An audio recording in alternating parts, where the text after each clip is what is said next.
Twide kusonga kanse ya police bond ni police bail. President ya vile ya kanti abantu bali kwibanga ino. Twabaleka baje bewokeze kulia. Yes. Kino kikomezebwe bunambiro. President chokwa kino kikomezebwe bunambiro. Omuzungu akuba nti kirina legal implication ichi oba human rights implication ichi ku bulamu bw'abana Uganda abawanga yano. Oba kino kirina kyandike senti kyemerera kitya kunfuga ey'amateeka n'eddembe ly'obuntu. Ekisookera irala eidembe lifuna bond oba akalemberezaako n'olukusa olw'omuntu okusaba bail. Mwise mawango w'eiwanga lya Uganda wazza idembe lyakuweebwa bail. Bondi kya polisi, bail kya kooti. Yes. Otyo bondi eri yo yezimba yonka nti mu mateeka omuntu tateekwa kusibwa kiswika saawa 48 ku polisi okuterekebwawo. Bwe diswika saawa 48 ekimu ku bino ebisatu kiteekwa okolebwa.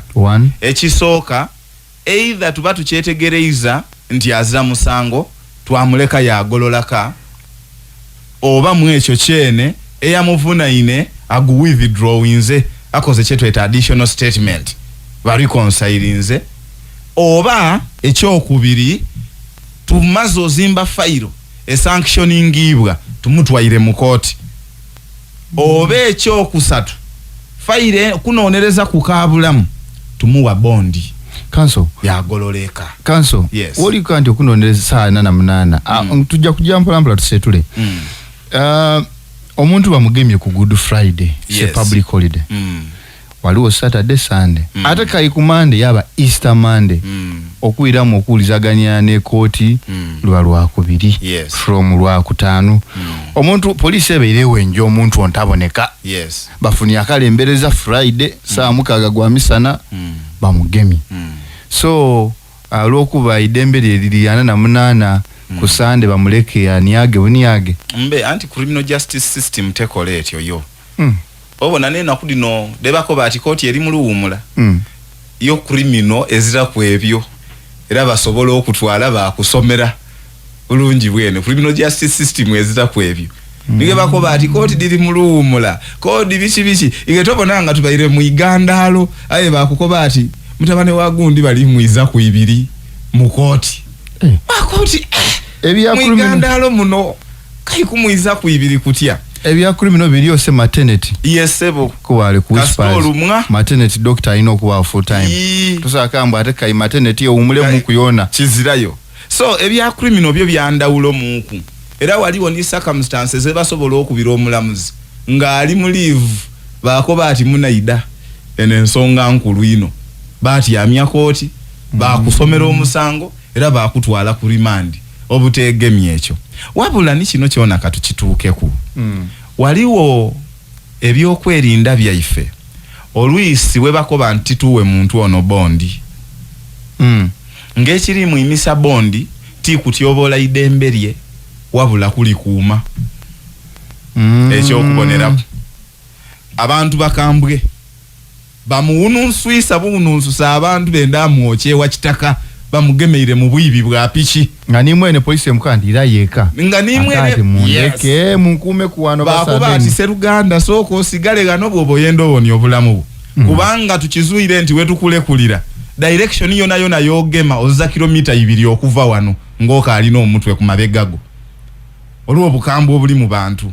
So eriye ebintu ebindi olwise ebiringirirwa ni government nga bwewe ensonga dayo ode tegereza wakoba oti enewe ekyo kitegerekeka. Aye point yange eri nti bondi yo yezimba yonka n'ensonga lwaki ni mu police act kitebwamu nti it is free ya busa wairenga mu practice kaye mbozi yindi muku abantu bona bali kumpulisa bakidi bulungi nti tulina aba police wagati mwife abatole ekigambo bondi mu CID department bagufuula mudala gwaibwe.